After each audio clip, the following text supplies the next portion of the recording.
रदिदाञ्चकाने यो पूर्ववैद्याये நமோஸ்து தஸ்மை. இதன் அர்த்தம், தேகத்தினுடைய அனைத்து பகுதிகளிலும் பரவி எப்பொழுதும் விட்டு பிரியாமல் சிநேகம் மோகம் முதலிய வழக்கங்களை உண்டாக்கி கொண்டிருக்கின்றன. விருப்பு வெறுப்பு முதலான பெரும்பியாதிகள் யார் ஒருவரால் வேறறுக்கப்படுகின்றதோ அந்த சாதாரண வைத்தியருக்கு என்னை பாடல் கூறுகிறதுன்னு சொல்லிட்டு ஒரு பாட்டு, அதுக்கு விளக்கம் பார்க்கலாம். ஐயா யாரும் நான் சொல்லவா இல்ல நீங்க ஆத்ம நமஸ்காரம். கார்த்திகேயன் வந்திருக்கேன். பேசுங்க. சரி, அனைவருக்கும் ஆத்ம நமஸ்காரம். இறைநிலையில் அமர்ந்துள்ள உங்களையும் உங்களுள் அமர்ந்துள்ள இறைநிலையையும் வணங்கி நாம் இன்று நம்முடைய உரையை துவங்குகிறோம். சித்தவேதம் ஞானபிதா அவர்களால் நமக்கு அருளப்பட்ட ஒரு கொடையும் வழிகாட்டியும் ஆகும். எதுக்காக வழிகாட்டின்னு சொல்கிறோம் அப்படின்னு பார்த்தோம் அப்படின்னா, பொதுவாக ஒரு மார்க்கம் அப்படின்னா அந்த மார்க்கத்துக்கு ஒரு மார்க்கதரிசி இருப்பார். அவர் சில கோட்பாடுகள் விதிமுறைகளை வகுத்து அதன் வழியாக நடத்தி கொண்டு போவாங்க. இதுதான் ஒரு இயற்கையாக நடக்கக்கூடிய ஒரு விஷயம். அப்போ அந்த ஞானபிதா என்ன பண்ணுறாங்க அப்படின்னா, வெறும் உபதேசம் கொடுத்ததோடு இல்லாமல் சித்த வேதம் மற்றும் உள்ள நூல்களை எதுக்காக வடிவமைக்கிறாங்க அப்படின்னா, ஞானிகளுக்கு இயற்கையாகவே ஒரு விஷயத்தை கேட்டோன்னே புரிதல் ஏற்பட்டுரும். பட்டினத்தார் பெருமான் காதற்ற ஊசியும் வாராது காணும் கடைவெளிக்கே, இந்த வாசகத்தை கேட்ட உடனே அவர் எல்லாத்தையும் துறந்து அடுத்த ஸ்டேஜுக்கு மேல்நிலைக்கு போயிட்டார். இது சாதாரணமாக இருக்கக்கூடிய நமக்கு நடக்குமா அப்படின்னு பார்த்திங்கன்னா நடக்காது. என்ன காரணம் அப்படின்னா, நமக்கு இந்த சுவாசமானது நாசியின் வழியாக போய் மற்றும் இந்த பஞ்சேந்திரியங்கள்னு சொல்லக்கூடிய கண் காது மூக்கு வழியாக போய் அதன் வழியாக பதிவுகள் ஏற்பட்டு இந்த பிரம்மரந்திரம் நமக்கு அடைபட்டு இருக்குது. அப்போது நமக்கு ஏதோ ஒரு விஷயம் புரிஞ்சால் மட்டும்தான் அந்த பிரம்மரந்திரத்தை நம்மளால் திறக்க முடியும். அப்போ அந்த பயிற்சியை கொடுத்துட்டு சாமி கூடவே இந்த வேதத்தையும் எழுதுறாரு. ஏன் வேதம் அப்படின்னு வந்தது அப்படின்னு பார்த்தீங்கன்னா, சித்த வேதம் முழுவதுமே வேதத்தினுடைய உட்பொருள், வேதத்தினுடைய பல ரசம் அப்படின்னு சொல்லலாம். என்ன காரணம்னா, ஜென்ரலாக ஒரு வேதத்தை சான்ஸ்கிரிட்டில் எடுத்து நம்ம படித்தோம் அப்படின்னா நமக்கு அர்த்தம் புரியாது. அது தமிழில் எழுதப்பட்ட ஒரு ஞானியின் வாசகமாக இருந்தால் கூட நம்மளுக்கு புரியாது. என்ன காரணம் அப்படின்னா, சாமி 5ஆம் அத்தியாயத்தில் அழகாக சொல்கிறாரு. இந்த வேத சாஸ்திரத்தில் கடவுளை பற்றியும் மற்ற விஷயங்களை பற்றியும் எழுதியிருக்காங்களே, இதெல்லாம் சரியா தவறா அப்படின்னு ஒரு கேள்வி வரும்போது சாமி என்ன சொல்கிறாருன்னா, வேத சாஸ்திர இதிகாசிகள் எல்லாமே உண்மை அப்படிங்கிறார். என்ன காரணம்னா, ஞானிகள் தங்களுடைய உள்ளில் பயணம் செய்து தன்னுடைய ஜீவனை உள்ளே கொண்டு போய், நல்லா கவனிக்கணும், மனசையும் அகங்காரத்தையும் இல்லை, ஜீவனை உள்ளார திருப்பி கொண்டு போய் பார்த்து அந்த சத்தியத்தை தெரிஞ்சு அதை எழுதி வச்சுருக்காங்க அப்படின்னு சொல்கிறார். சரி சாமி, அது ஏன் நம்மளுக்கு புரிய மாட்டேங்குது? இப்போ ஒரு உதாரணத்துக்கு பார்த்தீங்க அப்படின்னா, திருமூலர் பெருமான் சாதாரண ஒரு தமிழ்லே ஒரு வார்த்தை ஒரு வரிகள் எழுதியிருப்பார். விளக்கை பிளந்து விளக்கை ஏற்றி விளக்கினுக்குள்ளே விளக்கை தூண்டி விளக்கின் விளக்கை விளக்க வல்லார்கட்கு விளக்குடையான் கடல் மேவலுமாவே. இது ஒரு தமிழ் பாடல் தான். ஆனால் இந்த பாடலை பார்த்தோன்னே நம்மளுக்கு அந்த உண்மையான அந்த அர்த்தத்தை கிரகிக்க முடியுமா அப்படின்னா கிரகிக்க முடியாது. ஏன்னா பொதுவாக அர்த்தங்கள் அப்படிங்கிறது 4 வகைப்படும். ஒன்று சப்தார்த்தம், அடுத்தது வாக்கியார்த்தம், அடுத்தது பதார்த்தம், அடுத்தது தத்துவார்த்தம். சப்தார்த்தம் அப்படிங்கிறது நம்ம அந்த பாடலை படிக்கும்போது இது ஏதோ விளக்கு சம்பந்தமான பாடல் அப்படிங்கிற வரைக்கும் நம்மளுக்கு ஒரு புரிதல் ஏற்படும். அது சப்தார்த்தம். அடுத்ததா வாக்கியார்த்தம். வாக்கியங்களெல்லாம் கொஞ்சம் கூர்ந்து கவனிக்கும்போது ஏதோ விளக்க பிரிக்க சொல்கிறாங்க அப்படிங்கிற அளவுக்கு ஒரு அடுத்த ஸ்டேஜில் இன்னொரு பாயிண்ட் ஆஃப் வியூவில் ஒரு புரிதல் ஏற்படும். அது வாக்கியார்த்தம். பதார்த்தம் அப்படிங்கிறது இன்னும் கொஞ்சம் டெப்த்தாக போனோம் அப்படின்னா, சில விஷயங்கள் நம்ம வந்து தெரிஞ்சுக்க முடியும். இதுதான் வந்து பதார்த்தம். பதத்தை பிரித்து அர்த்தம் தெரிந்து கொள்வது பதார்த்தம். ஆனால் இந்த 3 அர்த்தங்களுமே பொய்யா போயிடுது. ஏன்னா அந்த ஞானியினுடைய கோணத்தில், அந்த ஞானியினுடைய பார்வையில் ஜீவனை மஸ்தகத்தில் உள்ளே கொண்டு போய் ஞானம் அடைஞ்சு அவர் எழுதுறாரு. அப்போ அவர் எந்த பாயிண்ட் ஆஃப் வியூவில் எழுதியிருக்காருங்கிற அர்த்தம் நம்மளுக்கு தெரிஞ்சாதான் உண்மையை வந்து நம்ம கிரகிக்க முடியும்.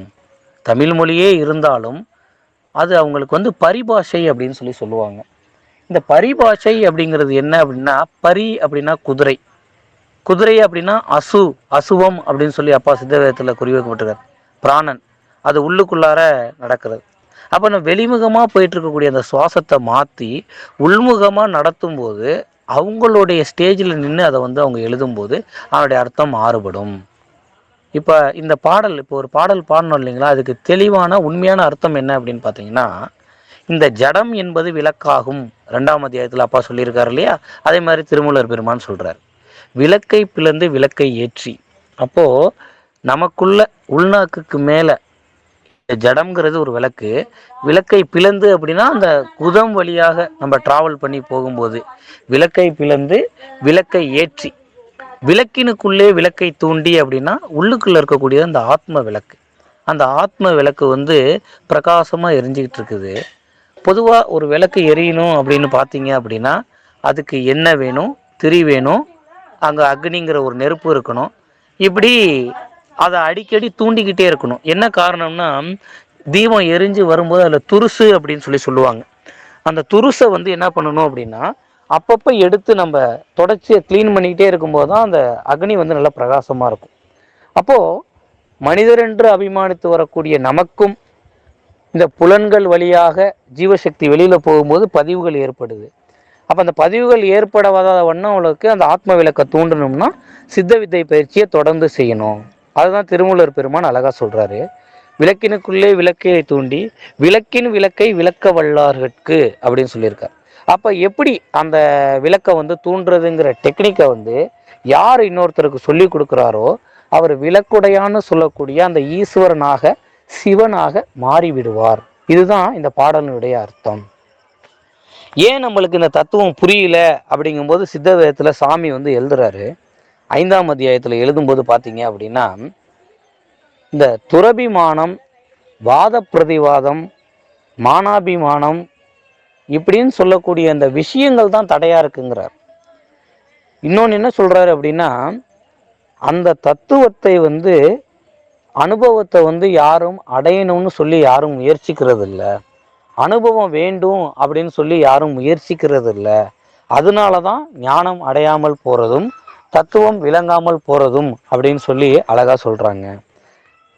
அப்போ 5ஆம் அத்தியாயத்தில் அதை மட்டும்தான் சொல்லியிருக்காங்களா அப்படின்னு பார்த்தீங்கன்னா, எதுக்கு இது வேதத்துடைய சாராம்சம்னு சொல்றோம் அப்படின்னா, 5ஆம் அத்தியாயத்தை வந்து அப்பா அழகா எழுதியிருக்காங்க. ஒரு சமஸ்கிருத வேதத்திலேருந்து இருக்கக்கூடிய ஒரு பாடல்ல இது அத்தியாயத்தை சொல்லிடலாம். எப்படின்னா, விநாயகருக்கு வந்து ஒரு பாடல் வந்து பாடுவாங்க, வக்ரதுண்ட மகாகாய சூரிய கோடி சமப்பிரப அப்படின்னு சொல்லி பாடுவாங்க. மந்திரங்கள் ஓதும்போது எல்லாம் அந்த கணபதி மந்திரம் அந்த ஜபம்லாம் பண்ணும்போது நீங்கள் பார்த்துருக்கலாம். யாகம் பண்ணும்போது அதனுடைய தத்துவ அர்த்தம் என்ன அப்படின்னா, இந்த 5ஆம் அத்தியாயம், அதாவது நம்மளுடைய சுவாசமானது துண்டு துண்டாக வெளியில போய் ஜீவன் வந்து நாசமடைந்து கொண்டிருக்கிறது. அப்படி செல்லக்கூடிய இந்த ஜீவனை திருப்பி, வக்ரம்னா எதிர் திசை, உள்முகமாக திருப்பி கொண்டு போனோம் அப்படின்னா மகா காயம்னு சொல்லக்கூடிய அந்த சதாசிவமான ஜோதியோட நாம் ஐக்கியம் அடைய முடியும். அப்படிங்கிறது தான் இந்த பாடலினுடைய ஒரு அர்த்தம். அடுத்ததா இன்னொரு ஸ்லோகமும் இருக்குது, நிறைய பேர் பார்த்துருக்க வாய்ப்பு இருக்குது. இந்த குரு பகவான்னு சொல்லி கோயிலில் வச்சுருப்பாங்க, தென்முக கடவுள் அப்படின்னு. அங்கே எல்லாருமே ஜென்ரலாக போனாங்கனாலே எல்லாருமே பாடுவாங்க, குரு பிரம்மா, குரு விஷ்ணு, குரு தேவோ மகேஸ்வரக, குரு சாட்சாத் பரபிரம்மம் தஸ்மை ஸ்ரீ குருவே நமகன். இந்த பாடலை தொடர்ந்து பாடுறதுனால நமக்கு மோட்சம் கிடைக்குமா? இந்த வரிகளை தொடர்ந்து உச்சரிக்கிறதுனால நம்மளுக்கு ஞானம் கிடைக்குமானா கிடைக்காது. அப்போ அந்த பாடலினுடைய அர்த்தம் தெரிஞ்சு அந்த இடத்துக்கு உள்ளார போய் படிக்கும்போது தான் நமக்கு ஞானம் கிடைக்கும். இது இந்த 5ஆம் அத்தியாயத்தினுடைய பிரதிபலிப்பு தான் இந்த வாசகம். குரு பிரம்மா, நமக்கு வெளியில் இப்போ இருக்கிறது வந்து அகங்காரம், மாயை. அந்த அகங்காரத்தில் தான் ஃபஸ்ட்டு இருக்கும். அப்போ அந்த அகங்காரத்தை கடந்து உள்ளார போகணும். குரு விஷ்ணு, மனதினுடைய இன்னொரு பேர் தான் மகாவிஷ்ணு. அப்போ அந்த குருவை கடந்து போகணும். குரு பிரம்மா, குரு விஷ்ணு, குரு தேவோ, அதுதான் அந்த ருத்ரன்னு சொல்லக்கூடியது. ருத்ரன் அப்படின்னா ரூ ப்ளஸ் திரவம் அப்படின்னு அர்த்தம். ரூ அப்படின்னா ருஹாரம் என்கிறது வந்து பார்த்திங்கன்னா தேஜஸ், ஒரு சக்தி. அது என்ன ஆகுதுன்னா திரவித்து கொண்டே இருக்கிறது, கொஞ்சம் கொஞ்சமாக போய் நம்மிலிருந்து தீர்ந்துக்கிட்டே இருக்குது. அப்படி இருக்கக்கூடிய அந்த ருத்ரனை வந்து நம்ம வந்து உள்ளார கடந்து போகணும். அதான் குரு தேவோ. மகேஸ்வரக, அப்போ போனீங்கன்னா உள்ளார இருக்கக்கூடிய அந்த ஈஸ்வரனை நம்ம சந்திக்க முடியும். சாட்சாத் பரபிரம்மம், அதுதான் கடைசியில் பரபிரம்மமாகவும் மாறிவிடுகிறது. அப்படிங்கிறது தான் வேதத்தை அந்த வேதவியாசர் போன்ற அந்த ஞானிகள் அந்த அர்த்தத்தில் அந்த பாடலை எழுதியிருக்காங்க. ஆனால் நாம் என்ன பண்ணுறோன்னா, இந்த பாடலை படித்து உச்சரித்து நமக்கு ஞானம் கிடைக்குமான்னு சொல்லி முயற்சி பண்ணுறோம். அப்போ எப்படி ஞானம் கிடைக்கும்? இப்போ சாமி சொல்கிற மாதிரி பலன் வேண்டுமென்றால் வேலை செய்ய வேண்டுங்கிற மாதிரி நாம் அதனுடைய அர்த்தத்தை புரிஞ்சு நடக்கும்போது தான் நமக்கு ஞானம் ஏற்படும். இல்லைன்னா நமக்கு ஞானம் ஏற்படாது. அடுத்தது நமக்கு வந்து நிறைய கேள்விகள் உண்டு. என்ன அப்படின்னு பார்த்தோம்னா, எல்லாருமே வித்தை வாங்குகிறோம், ஜெபம் பண்ணுறோம். ஏன் வந்து குறிப்பிட்ட சில பேர் மட்டும் ஒரு அந்த ஆனந்த மத்தன்மார்களாய் இருக்கக்கூடிய ஸ்டேஜுக்கு போகிறாங்க, மற்றவங்களால முடியறதில்ல, கடைசி ஸ்டேஜில் சமாதி மட்டும் கிடைக்கிது அப்படின்னு பார்க்கும்போது அதற்கான அர்த்தம் சித்தவேதம் படிக்கும்போது தெரியும். சித்தவேதம் வாசித்தலை எப்பொழுதும் தினமும் ஒரு தினசரி கடமையாக, எப்படி காலைல எழுந்திரிச்சு பல் விளக்கிட்டு நம்ம அன்றாட கடமைகளை சாப்பாடு மற்ற வேலைகளை செய்கிறோமோ அது மாதிரி அது ஒரு கடமையாக வச்சுக்கணும். என்ன காரணம்னா, ஞானமடைந்த பெரியவங்க சித்த வித்தை உபதேசம் பெற்று அதில் உயர்ந்த நிலையை அடைஞ்சு அனுபவப்பட்டவங்க சொன்ன விஷயம், அதிலே ஒரு சத்தியம் இருக்கிறது. அப்போ அதை தொடர்ந்து படிக்கும்போது அதுக்கான விடை வந்து நமக்கு கிடைக்கவே ஆரம்பிக்குது. என்ன காரணம் அப்படின்னு பார்த்தீங்கன்னா, இப்போ 5ஆம் அத்தியாயத்தில் அப்பா இந்த பஞ்சபூத தத்துவங்களை மட்டும் சொல்லலை, நமக்கு ஏன் ஞானம் ஏற்படலைங்கிறத நிறைய இடத்துல மென்ஷன் பண்ணிக்கிட்டே வர்றாரு. இந்த வாத பிரதிவாதம் பண்ணுறதுனால, துரபிமானத்தினால நமக்கு ஞானம் இல்லாமல் போகுதுங்கிறார். என்ன இந்த வாத பிரதிவாதம் அப்படிங்கிறதுன்னு பார்த்தீங்கன்னா, இப்போது நாம் இருக்கோம், நம்மளை சுற்றி ஏதோ ஒரு சின்ன ஒரு விஷயம் நடக்குது அப்படின்னா நமக்கு சம்மந்தமே இல்லாமல் அதில் போய் உள்ளார போய் நுழைஞ்சு அது அப்படி இல்லை இப்படி ஆகும் அப்படி ஆகும்னு சொல்லி அதை ஒரு வாத பிரதிவாதமாக பண்ணி நம்மளுடைய உயிராற்றலை விரையப்படுத்துறது. ஏன் அப்படி படுத்தக்கூடாதுன்னு அப்பா சொல்கிறாரு அப்படின்னா, ஆ அப்படின்னு ஒரு எழுத்தை உச்சரிக்கும் போதே அங்கே ஜீவன் போயிடுது அப்படிங்கிறார். அப்போது நம்மளுடைய அத்தியாவசிய தேவைகளை தவிர மற்ற விஷயங்களில் வந்து நம்ம வந்து ஈடுபடவே கூடாது. அடுத்ததாக இந்த துரபிமானம், மானம், அபிமானம் அப்படிங்கிற வார்த்தையெல்லாம் சித்தவேதத்தில் நிறைய இடங்களில் பயன்படுத்திட்டு வருவாங்க, நீங்கள் பார்த்துருக்கலாம். இந்த மானம்னா என்ன அப்படின்னு சித்தவேதத்தின் வாயிலாக நம்ம பார்க்கும்போது பார்த்தீங்கன்னா, 4ஆம் அத்தியாயத்தில் அழகாக சொல்கிறார் அப்பா. தானாகிய சிவன் சக்தியாய் வெளியில் வந்து சிருஷ்டியை உண்டாக்குது, அதுதான் வந்து அந்த பற்றுங்கிறது. இப்போ பற்றுனா என்ன, பக்தினா என்ன, இது நிறைய பேர் நம்மளுக்கு இன்னும் டவுட் இருக்கவே செய்யுது. நம்மளுடைய ஜீவசக்தி சலனப்பட்டு வெளியில் இருக்கக்கூடிய ஒரு விஷயத்தை பற்றி பிடிப்பது பற்று. அதே அந்த ஜீவசக்தி உள்ளில் அடங்கி உள்ளில் இருக்கக்கூடிய அந்த ஈஸ்வரனோடு ஐக்கியமாக முயற்சி செய்வது பக்தி. அப்போ நமக்கு பற்று வேணுமா பக்தி வேணுமான்னு பார்த்தீங்கன்னா, ஞானம் அடைகிறதுக்கு பக்தி தான் வேணும். பக்தி தான் நமக்குள் இருக்கக்கூடிய அந்த ஈஸ்வரனை, அந்த ஆற்றலை வெளியே நசிக்க விடாமல் உள்ளிலேயே நிலைநிறுத்தக்கூடிய அந்த பக்தி. அந்த பக்தி கிடைக்கும்போது தான், அந்த பக்தி வரும்போது தான் நம்ம வந்து உள்ளுக்குள்ளார வந்து உள்முகமாக வந்து நம்ம வந்து பயணப்பட முடியும். அதனால் அந்த வாத பிரதிவாதத்தை விட்டுறணும், மானம் அப்படின்னு சொல்லக்கூடிய அந்த பற்றுகளை விட்டுறணும். இப்போது நிறைய பேர்த்துக்கு ஒரு கேள்வி, என்ன சொல்ல வர்றாரு சாமி? இப்போ குடும்பத்தோடு இருக்கணுமா, இல்லை குடும்பத்தில் இருக்கவங்களாம் கவனிக்கக்கூடாதா, என்ன இதனுடைய அர்த்தம் தான் என்ன? பற்றற்ற நிலையில் இருக்கணும்னு சொல்கிறாரு அப்பா, இந்த பலகையை விட்டுணும்னு சொல்கிறாரு அப்பா, எப்படி இது விட முடியும்னு நிறைய கேள்விகள் சந்தேகம் இருக்குது. அது நமக்குமே வந்து வந்தது உண்டு. இப்போ ரீசண்டாக ரமண மகரிஷி அவர்களுடைய அந்த ஒரு புராணத்தை படிக்கும்போது தான் நமக்கு அதுலேருந்து ஒரு விஷயம் புரிய வந்தது. என்ன அப்படின்னா, பற்றுனா என்ன, சரணாகதினா என்ன?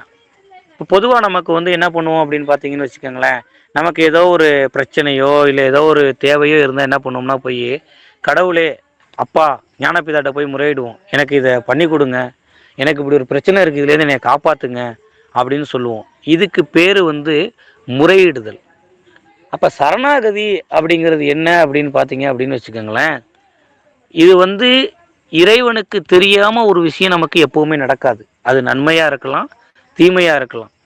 அப்போது நம்ம என்ன பண்ணணும் அப்படின்னா, ஞானபிதாட்ட சரணாகதி அடைஞ்சிட்டோம் அப்படின்னா, அப்பா இது உங்களுக்கு தெரியாமல் எனக்கு நடக்க கிடையாது, இது சரியா தவறானு எனக்கு தெரியாது, ஆனால் இதை நீங்கள் தான் வழி நடத்துகிறீங்க, அதனால் அதை நான் முழு மனதோட மனநிறைவோடு ஏற்றுக்கிறேன் அப்படின்னு நம்ம போகிறது தான் சரணாகதி.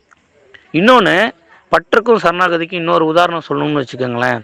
நிறைய பேர் கேட்குறாங்க, அப்போ குடும்பத்தை விட்டுணுமா, குடும்பத்தாரை பார்க்கக்கூடாதா அப்படின்னா, நம்ம ஒரு உதாரணத்துக்கு நம்ம இங்கே திருவையாறுலேருந்து கோயம்புத்தூருக்கு ட்ரெயினுக்கு ட்ராவல் பண்ண போகிறோம். என்னோடய லக்கேஜ்லாம் எடுத்துகிட்டு போகிறோம்.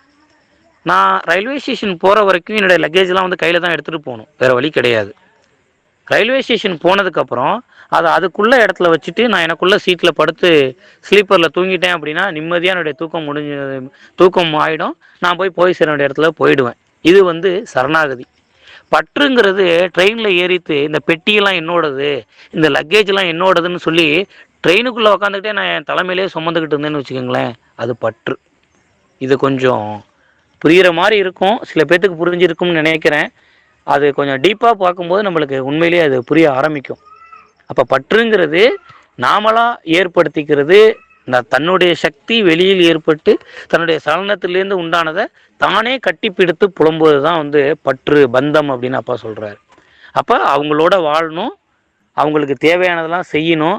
ஆனால் டிசைட் நம்ம பண்ணக்கூடாது. நம்ம குழந்தைய படிக்க வைக்கிறோம், படிக்கிறாங்க, அது அவங்களுடைய உரிமை, அவங்களுடைய கடமை. ஆனால் அவனை வந்து நீ டாக்டராக தான் ஆகணும், இன்ஜினியராக தான் ஆகணும், இப்படி இருக்கணும் அப்படி இருக்கணும் அப்படின்னு நம்ம கம்பல் பண்ணக்கூடாது. அடுத்தது, நல்லா படித்தாலும் ரொம்ப சந்தோஷமும் படக்கூடாது, படிக்கலை அப்படிங்கிறதுனால வருத்தமும் படக்கூடாது. அவனுடைய திறமைக்கு தகுந்த மாதிரி படிச்சுக்கிட்டு இருக்கான் அப்படிங்கும்போது அந்த ரிசல்ட்டை வந்து எதிர்பார்க்கக்கூடாது. இது பற்று அப்படிங்கிறது என்ன அப்படின்னா, ரிசல்ட்டை நம்ம எதிர்பார்க்கக்கூடாது. முயற்சி மட்டும்தான் நம்மளுடைய கையில் இருக்கணும். அதனுடைய விளைவு வந்து இறைவனோட கையில் விட்டுறணும். அப்படி இந்த பற்றில் வந்து என்னைக்கு நம்ம விடுறோமோ அன்னைக்கு தான் நம்ம ஞானம் அடைய முடியும் அப்படிங்கிறத 4ஆம் அத்தியாயத்தில் தெளிவாக அப்பா சொல்லியிருக்கார். அடுத்ததா, ஞானபிதாவுக்கும் மற்ற ஞானிகளுக்கும் இடையில உள்ள ஒரு பெரிய வித்தியாசம் என்ன அப்படின்னு பார்த்தீங்கன்னா, மற்ற ஞானிகள் வந்து கடுமையாக பயிற்சி பண்ணி அவங்களுடைய குணநலன்களும் பழக்க வழக்கங்களும் மாறி அதுக்கப்புறம் அதை சொன்னாங்க. சாமி என்ன சொல்கிறாருன்னா, ஷார்ட்கட்டில் நீங்கள் குணநலன்களையும் பழக்க வழக்கங்களையும் மாற்றிக்கங்க, ஞானம் ஈஸி அப்படிங்கிறார். ரொம்ப கஷ்டப்பட்டு தவம் ஏற்றி அப்படிலாம் நீங்கள் எதுவுமே பண்ண வேணாம். அந்த குணநலன்களையும் பழக்க வழக்கத்தையும் மாற்றுவதற்கான ஒரு முயற்சி தான் சித்த வேதம், நடவடிக்கை கிரமங்களுக்கு உட்பட்ட வாழ்க்கை. அப்போ அப்பா சொல்கிறத அப்படியே நம்ம கேட்க என்னைக்கு ஆரம்பிக்கிறோமோ அன்னைக்கு நம்மளுக்கு ஞானம் அப்படிங்கிறது சுலபம். ஞானம் அடைவதற்கான வழி என்னவோ சித்த வித்தை காட்டி கொடுக்கப்பட்டு விட்டது. ஞானம் ஏன் அடைய முடியவில்லை, பிரம்மரந்திரம் ஏன் இன்னும் திறக்கலை, நமக்கு ஏன் அந்த ஊர்த்துவகதி கிடைக்கல அப்படின்னு நம்ம யோசிக்கும்போது தவறு நம்ம பக்கம் தான் இருக்குது. அப்போது அதை அனுசரித்த அந்த வாழ்க்கை அப்பா என்ன சொல்ல வராருங்கிறத சித்தவேதத்தினுடைய ஒவ்வொரு வரிகளையும் வார்த்தைகளையும் உட்கிரகிச்சு நம்ம நடந்துக்கிட்டோம் அப்படின்னா நமக்கு ஞானம் அப்படிங்கிறது ரொம்ப சுலபம். அதுதான் வந்து உண்மை.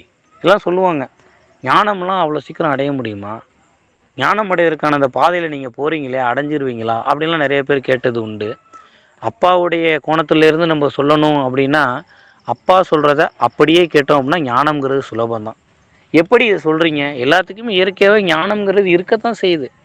ஒரு உதாரணத்துக்கு நாம் இருக்கோம், ஒரு நாள் சொல்லுவோம் நம்ம வீட்டில் யார்கிட்டையாவது அம்மாக்கிட்டேயோ மனைவிக்கிட்டேயோ, ஒருத்தர் வந்து எனக்கு பணம் கொடுக்கணும், ரொம்ப நாளாக கொடுக்கல, நான் போய் பார்த்துட்டு வரேன்னு சொல்லும்போது அவங்க என்ன சொல்லுவாங்கன்னா, எதுக்கும் ஃபோன் பண்ணி கேளுங்களேன் அவர் இருக்காரா இல்லையான்னு. நம்ம என்ன பண்ணுவோம், போகும்போதே ஏன் அப்படி அபசகனமாக பேசுகிற அப்படிம்போம். கடைசியில் நம்ம போய் பார்த்தோம்னா கண்டிப்பாக அவர் இருந்திருக்க மாட்டார். திருப்பி வந்து நம்ம கேட்போம், எப்படி இதை வந்து நீ வந்து கெஸ் பண்ண அப்படின்னு. உள்ளுக்குள்ளே தோணுச்சு அப்படின்னு சொல்லுவாங்க. அந்த உள்ளுக்குள் தோணுன அந்த பொருள் தான் தான், அதுதான் ஈஸ்வரன், அதுதான் ஞானம். அது சில சமயங்களில் பேச செய்யுது, நாம் கவனிக்கிறது இல்லை. நிறைய தடவை நம்ம நிறையா சொல்லியிருப்போம் நம்ம அனுபவத்தில், எனக்கு அப்போவே தோணுச்சு இது சரியாக வராது அப்படின்னு. ஆனால் இப்படி பண்ண இப்படி மாட்டிக்கிச்சுன்னு ஒவ்வொருத்தருடைய வாழ்க்கையிலையும் அந்த அனுபவம் ஏற்பட்டிருக்கவே செய்யுது. அப்போவே தோணுன அந்த விஷயம் எது தெரியுங்களா? அதுதான் ஞானம். அப்போ நம்ம எல்லாமே ஞானம் அடைவதற்கு தகுதி உடையவர்கள் தான். அப்போது ஏதோ ஒரு இடத்துல நம்ம வந்து லேக் ஆகிறோம். அது என்னங்கிறத பார்த்து டியூன் பண்ணிட்டோம் அப்படின்னா ரொம்ப ஈஸி. ஏன்னா உண்மையே சொல்ல போனோம்னா எவ்வளவோ மார்க்கங்களை கம்பேர் பண்ணும்போது சித்த சமாஜமும் சித்த வித்தையும் மிகவும் ரொம்ப எளிமையான மார்க்கம். ரொம்ப ட்ராவல் பண்ணுறதுக்கு ரொம்ப ஈஸியாக ஒரு அற்புதமாக இருக்கக்கூடிய மார்க்கம். ஏன்னா வேறு வேறு மார்க்கங்களுக்கு போயிட்டு வந்தவங்களுக்கு இதனுடைய மகிமை வந்து புரிஞ்சிருக்கும். நம்ம எல்லா பக்கமும் டச் பண்ணிட்டு தான் இங்கே வந்திருக்கோம். அதனால் இந்த ஞானம் அடைவதற்கான நமக்கு தடைகள் என்ன இருக்குது அப்படிங்கிறத அப்பப்போ நம்ம வந்து பார்த்து கரெக்ட் பண்ணணும். அது எப்போ கரெக்ட் ஆகும் அப்படின்னா சித்த வேதம், நடவடிக்கை கிரமங்கள் முதலிய நூல்களை தினசரி ஏதோ ஒரு பகுதியையோ ஒரு அத்தியாயத்தையோ படிக்கக்கூடிய அந்த பழக்கம் ஏற்படுத்தணும். எதுக்காக இதை திருப்பி திருப்பி சொல்கிறோம் அப்படின்னு பார்த்தீங்கன்னா, இந்த 6ஆம் அத்தியாயத்தில் வந்து அழகா அப்பா வந்து சொல்கிறார், மேற்கண்டவாறு ஆலோசிக்காததால் தான் நமக்கு ஞானம் கிடைக்கிறதில்லை அப்படின்னு சொல்லியிருப்பார்.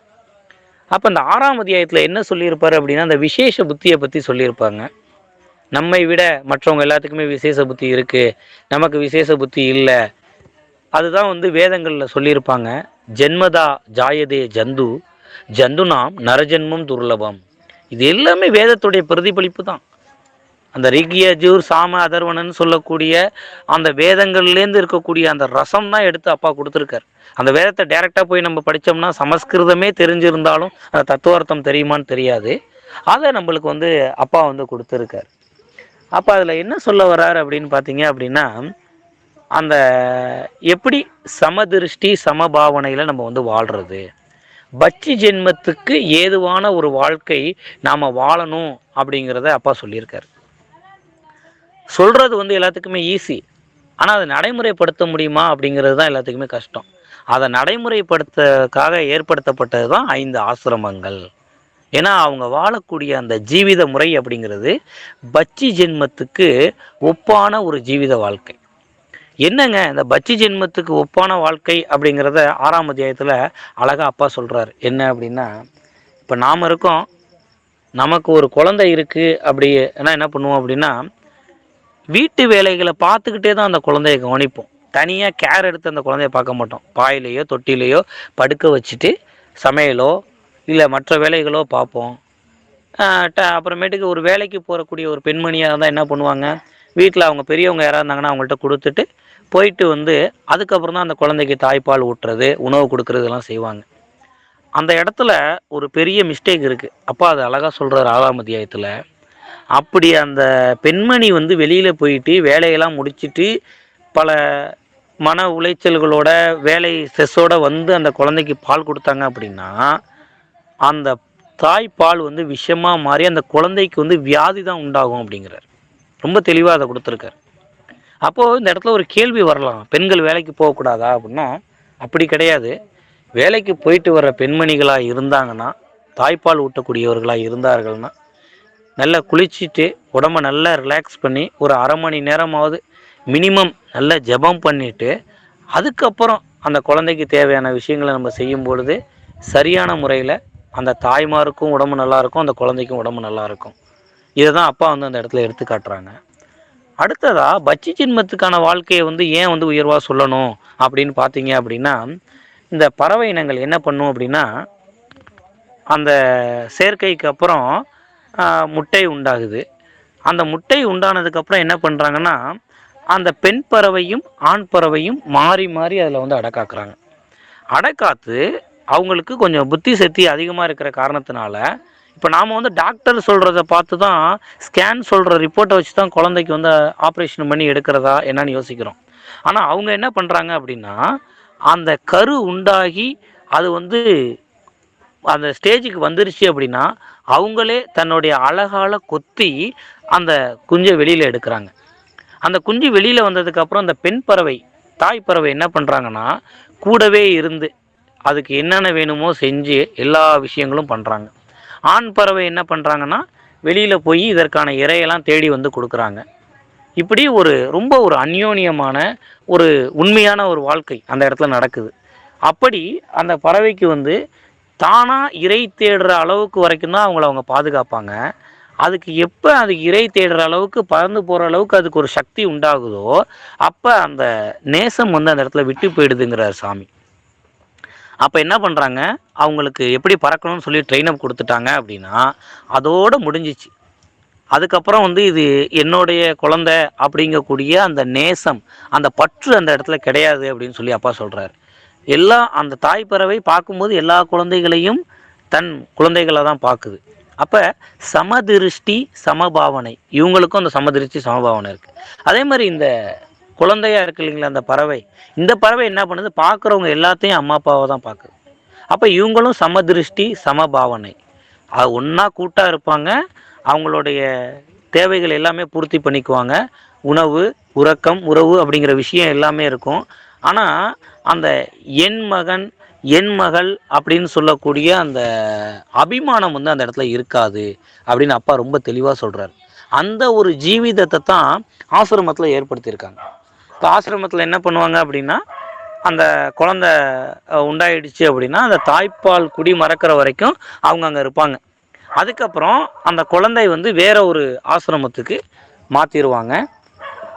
அப்போது ஒரு குறிப்பிட்ட நாட்களுக்கு அப்புறம் இந்த தாய் அங்கே போனாங்கன்னா அங்கே இருக்கக்கூடிய அத்தனை குழந்தைகளையும் அவங்க பிள்ளையாக தான் பார்த்தாகணும். அதுதான் அந்த நிலைமை தான் இருக்கும்.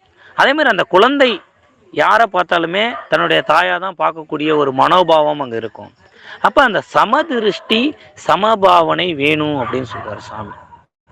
இப்போ இதெல்லாம் இல்லாதனால தான் நம்மளுக்கு ஞானம் இல்லை அப்படிங்கிறாரு. இப்போ நம்ம என்ன பண்ணிகிட்ருக்கோம், இப்போ நான் இருக்கேன்னா என்னுடைய குழந்தை என் குழந்தைக்கு தான் கொடுக்கணும், இது அடுத்த வீட்டு குழந்தை அவங்களுக்கு கொடுக்கக்கூடாது, இப்படி ஒரு எண்ணம் தோன்றிட்டாலே நமக்கு வந்து அந்த மானாபிமானம் அந்த துறபிமானம் அதில் வந்து நம்ம லிஸ்ட்டுக்குள்ளே வந்துடுறோம்.